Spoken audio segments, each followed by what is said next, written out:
Section BNS के section 25 से लेकर 30 तक बताया गया है कंसेंट के बारे में कि कंसेंट होता क्या है। मतलब आप अपने तरीके से हामी तो दे देते हो, बट अगर आपको पता है कि हामी देने के बाद भी कुछ ऐसा कर सकता है कोई, आपसे कंसेंट लिया जाता है। कंसेंट के कुछ टाइप है जिसमें कंसेंट देने के बाद भी आपके कंसेंट को अग्री नहीं किया जाएगा। किसी भी तरीके से डरा कर, आपको लेटर में ज़बरदस्ती सिग्नेचर करवा के, लिखित रूप से, मौखिक रूप से, किसी भी तरीके से डरा कर या आपको धमका कर आपका कंसेंट लेना, या 12 साल से कम उम्र की कोई भी बच्ची या बच्चा को अगर आप ज़बरदस्ती क्राइम की इंटेंशन से कंसेंट लेते हो तो नहीं माना जाएगा। अनसाउंड माइंड को नहीं माना जाएगा। इंटॉक्सिफिकेशन में अगर कोई व्यक्ति है या धोखे में कोई व्यक्ति है या आपका इंटेंशन गलत है तो उस जगह पर आप कंसेंट दे भी देते हो तो वह कंसेंट नहीं माना जाएगा। यही कहा गया है कि जो सेक्शन 25 है उसमें कहा गया है कि अगर आपसे कोई गलती हो गई है और आपसे या कोई बीएनएस के सेक्शन 26 में बताया गया है कंसेंट के ही बारे में। बट अगर कोई व्यक्ति है जिनके लिए आप एक सद्भावना से, नो इंटेंशन कि आप उसका डेथ कोस करना चाहते हो, आपको नहीं पता है, बट ऐसा कोई कार्य करने से आपको नहीं पता है कि इनकी डेथ हो सकती है, बट आपको नॉलेज है कि इनकी डेथ हो सकती है या इन्हें हार्म कॉज हो सकता है, बट आप एक गुड फेथ के साथ में, उनके साथ में अच्छा बिहेव रखने के साथ, आप अच्छा इंटेंशन रखने के साथ, आपके जो भी इंटेंशन के साथ साथ आपके जो इन्वायरमेंट के कारण या कुछ ऐसे सिचुएशन के कारण गलत हो जाता है। लाइक डॉक्टर हैं, वो आपका ऑपरेशन करना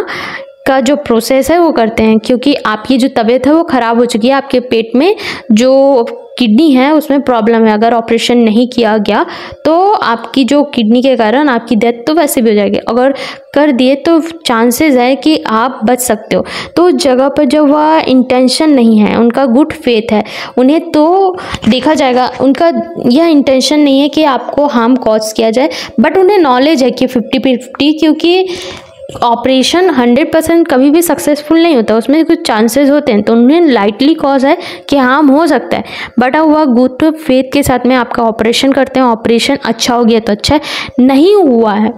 और आपकी डेथ हो चुकी है किसी भी कारण से, ऑपरेशन में बहुत क्रिटिकल सिचुएशन के कारण, तो उस जगह पर डॉक्टर को रिलीफ दिया जाएगा। अब डॉक्टर को रिलीफ देना बहुत इंपॉर्टेंट है। कई बार देखा गया है अगर डॉक्टर को हम रिलीफ नहीं देंगे तो डॉक्टर बचेंगे ही नहीं, और डॉक्टर नहीं बचेंगे तो इलाज होगा ही नहीं, या कोई डॉक्टर इलाज करना चाहेगा भी नहीं। तो उस जगह पर कई बार जो डॉक्टर है वो अच्छे होते हैं और बच्चों को या किसी भी ऐसे व्यक्ति को जिसकी ऑपरेशन करवाना बहुत ज़रूरी है तो उनसे परमिशन लेकर, उनके गुड फेथ के साथ में, या कोई भी व्यक्ति हो तो उन्हें बचाने के लिए वह अगर कार्य करते हैं तो उन्हें रिलीफ दिया जाएगा।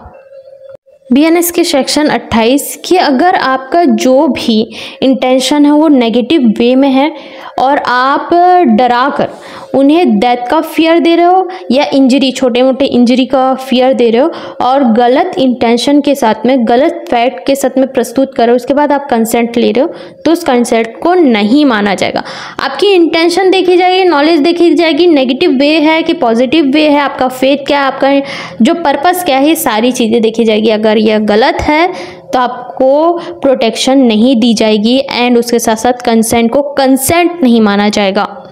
किसी क्राइम को करने के लिए कंसेंट देना, आपको पता है कि वह क्राइम नेगेटिव वे में है, रॉन्गफुल है, लॉफुल नहीं है, लॉफुल मैनर में नहीं है, और किसी भी क्राइम को करने से आपका जो पर्पस है वो पूरा होगा तो वह प्रोटेक्शन नहीं दी जाएगी। लाइक कि एक प्रेग्नेंट वुमेन है, वह शादी से पहले माँ बन चुकी है और उसे पता भी है कि यह लड़की है तो वह अबॉर्शन के लिए हामी देती है डॉक्टर को, तो उस जगह पर बच्चे को मारने के लिए और बच्चे को मारने के लिए वह परमिशन दे भी देती है, वह क्रिमिनल इंटेंशन के साथ देती है क्योंकि उन्हें वह बच्चा चाहिए नहीं, इसलिए इन्हें प्रोटेक्शन नहीं दी जाएगी कंसेंट देने के। बीएनएस के सेक्शन 30 में बताया गया है कि अगर आप कंसेंट दे भी देते हो या आपसे कंसेंट लिया भी नहीं गया, आपके विदाउट कंसेंट में कोई कार्य किया गया, जैसे आपके सामने एक शेर है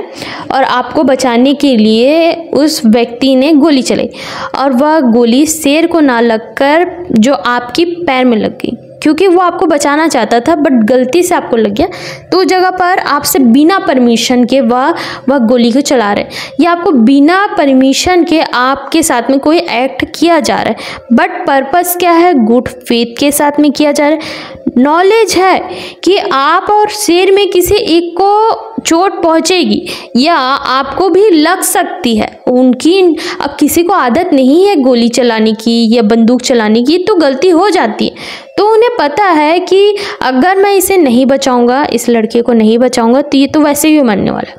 बट मेरे पास गन है तो अगर मैं बचा सकता हूँ तो मैं एक्ट कर रहा हूँ। बट कुछ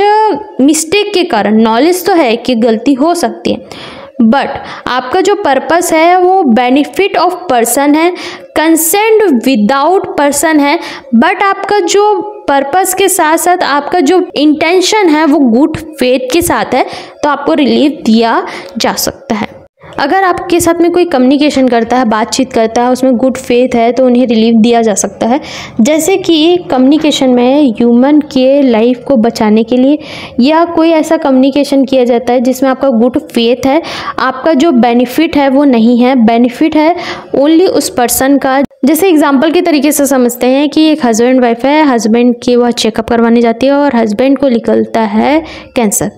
अब उनकी वाइफ को अगर वह नहीं बताएंगे तो वैसे भी मरने वाले हैं, अगर वह बता देंगे तो वाइफ भी परेशान होकर उनको भी हार्ट अटैक आ सकता है। तो उस जगह पर जब डॉक्टर है वह गुड फेथ के साथ में उन्हें बताते हैं कि हाँ आपके हस्बैंड को कैंसर है, और उस जगह पर उनकी वाइफ को कुछ अटैक आ गया या उन्हें प्रॉब्लम हुई, इनकी तबीयत ख़राब हो गई या उनकी जो भी दिमागी हालत है वो ख़राब हो गई, तो उस जगह पर हम नहीं कह सकते कि डॉक्टर की गलती।